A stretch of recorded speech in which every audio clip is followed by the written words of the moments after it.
Good morning, BookTube, YouTube. This is Johnny.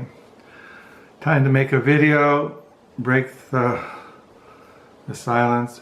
I gotta clear my throat here. So it is here in Western Michigan. It is October the 29th.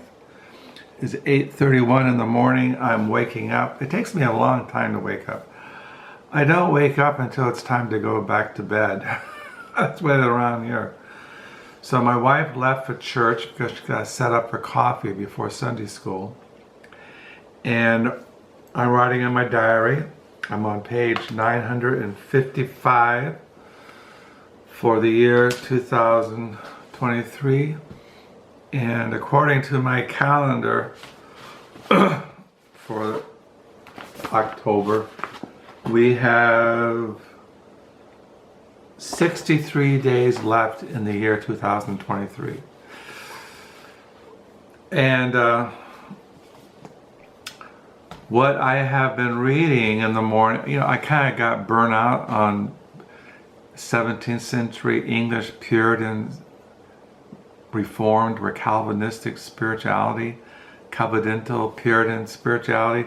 So I got back out something I had been reading, the Reformation as Renewal, Retrieving the One Holy Catholic and Apostolic Church by Matthew Barrett. So I've been reading this almost every morning. I've read almost 400 pages. There's 900 pages in the book. And I'm in the groove. I'm a mood reader, and when I picked this up last week, it just I felt comfortable reading it in the mornings, even though it's kind of not so much devotional. It's very intellectual. You have to think about what you're reading, but it's not hard reading. It's not laborious reading. So I've been reading it, and now I'm on the part where you read about Martin Luther as a late medieval man.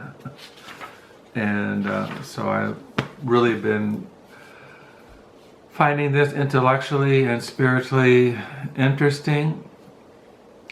I really haven't been reading a lot of books. I tend to read a lot of books at one time, but I've been reading this in the mornings, and that's probably basically it. And writing in my diary, and the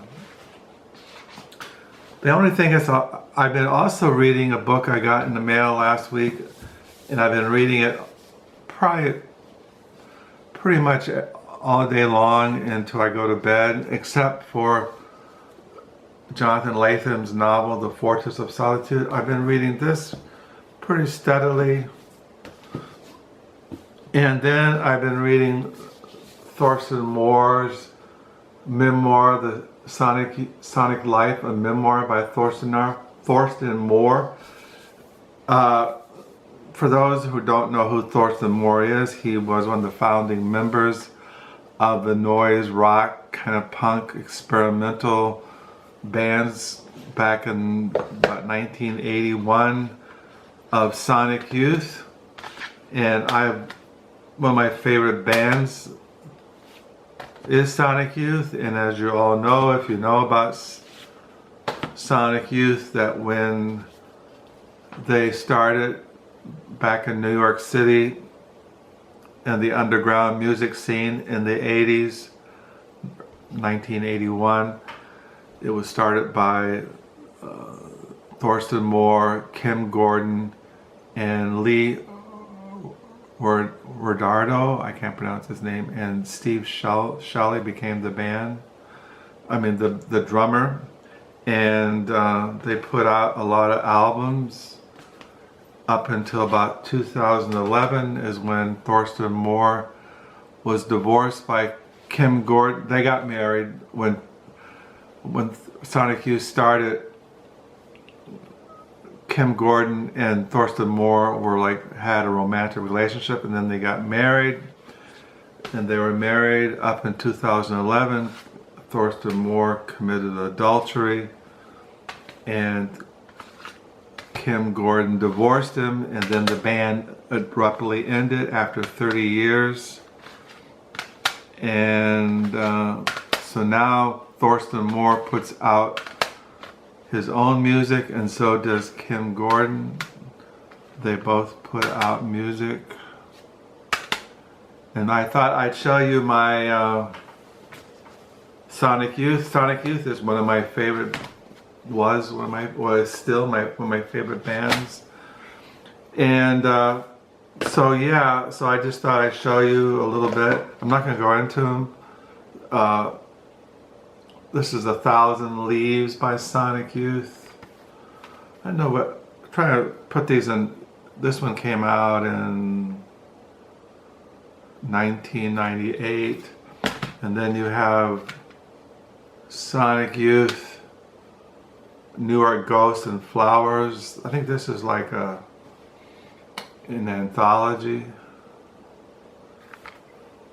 And then there was Evil by Sonic Youth. There's a picture when they were really young. Thurston Moore is the tall one in the middle. And then you have, this one came out in,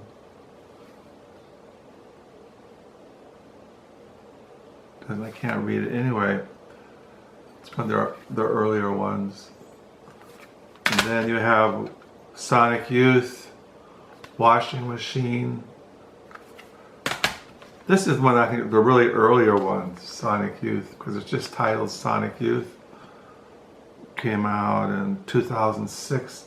They signed, when Sonic Youth first started as a band, they were under small labels, and then they were signed by Geffen Records, which was a major label. This is Sonic Youth, Rather Ripped. And then Sonic Youth, Bad Moon Rising. Sonic Nurse by Sonic Youth. This is one of my favorite, Dirty by Sonic Youth, which is also put out in a deluxe edition of Dirty. And then their last album was The Eternal by Sonic Youth. And then you have Sonic Youth. This is one of their earlier albums. Experimental, Jet Set, Trash, and No Star.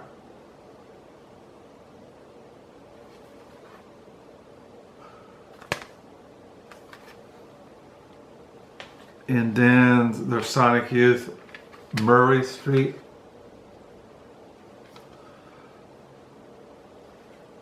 And then Sonic Youth, Daydream Nation. This is one of their top albums that people have known them by, and this was put in the National Archives.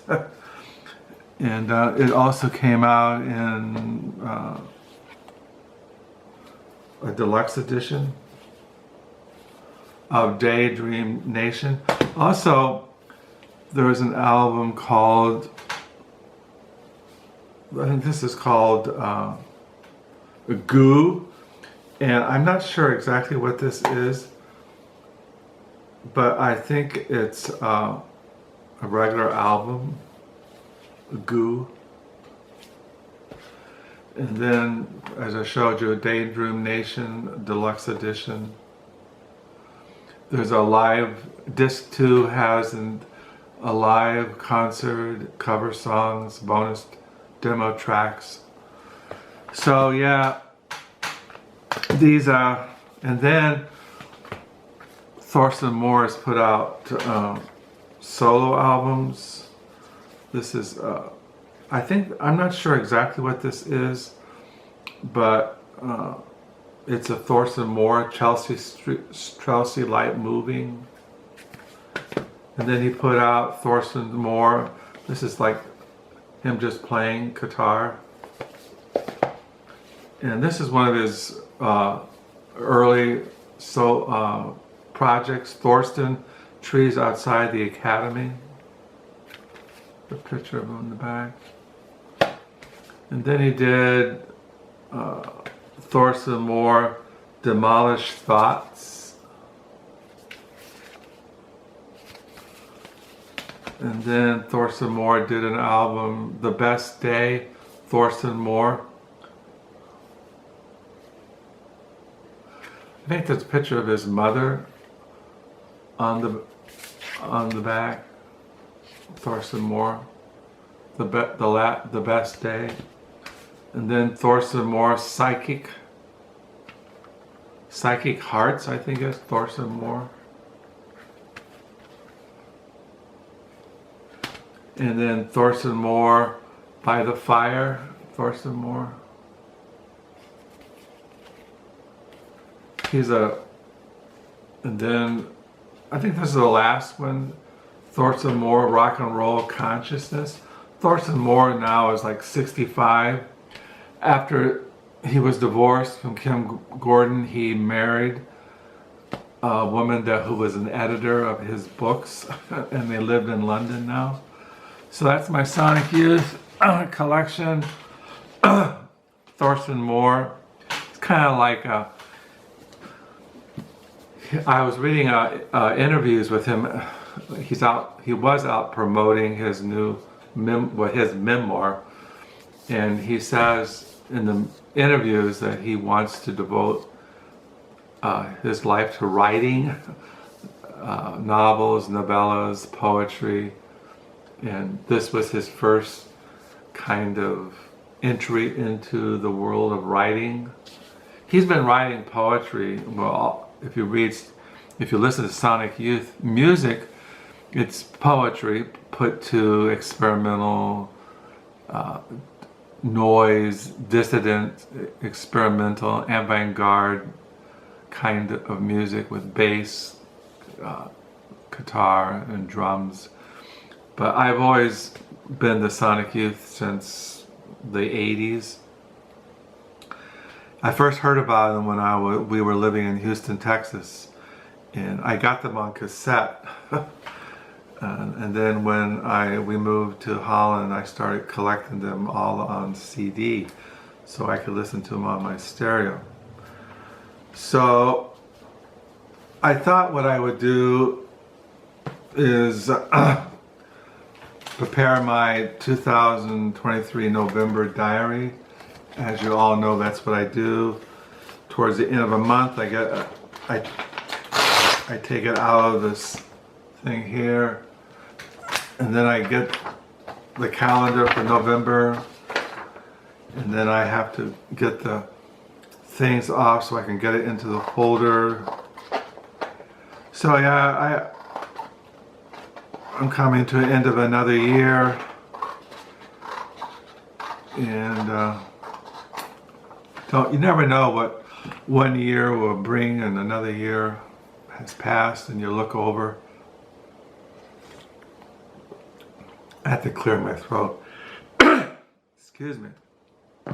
So yeah, I've been writing in my diary, as I've said over the years. I started writing when I was like in high school, but like I've always said in these videos, when I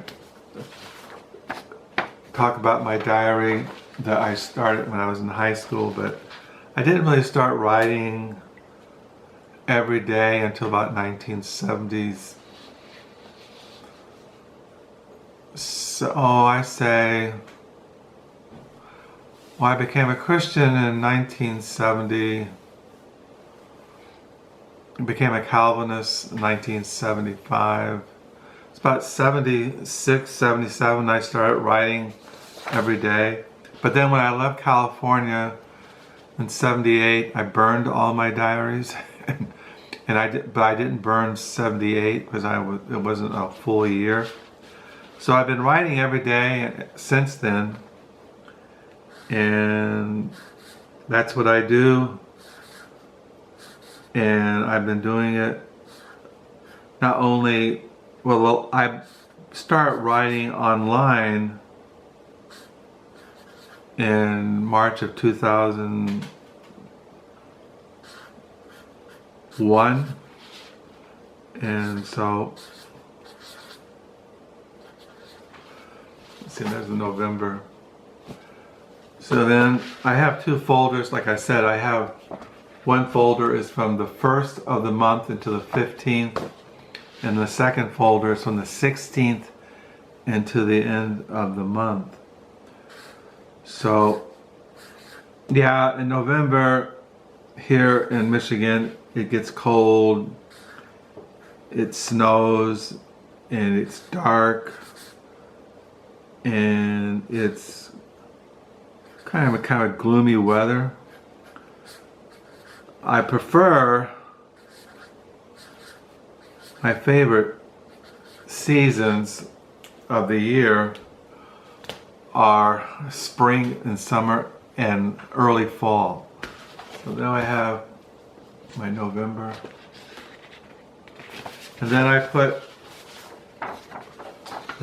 the calendar in.